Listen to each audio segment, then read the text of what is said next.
ఆఖరి అంశం మాకు వ్యక్తిగతంగా జరిగేది తెర వెనక సినిమాల్లో అన్య మతస్థులు చేసేది ఒక్క అనుభవం చెప్పి మీకు ముగిస్తాను.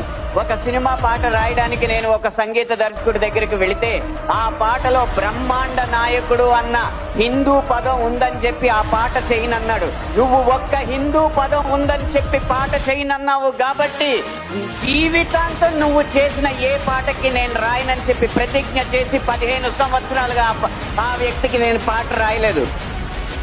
అలాగే ఒక పక్క రాష్ట్రం సంగీత దర్శకుడు వెళ్ళగానే దర్శక నిర్మాతలతో తిరుపతి ఆలయ విధానాలని విమర్శిస్తూ ఉంటే వాళ్ళు మిన్నక కూర్చుంటారు. ఎందుకంటే వాళ్ళకి మార్కెట్ ఉంది కాబట్టి.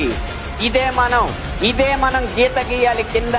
సినిమా అనేది నేను ముందు చెప్పినట్టు వ్యాపారాత్మకమైన కళాత్మకమైన వ్యాపారం కాబట్టి ఆ వ్యాపారాన్ని సినిమాకి లేకుండా చెయ్యాలంటే హిందూ ధర్మాన్ని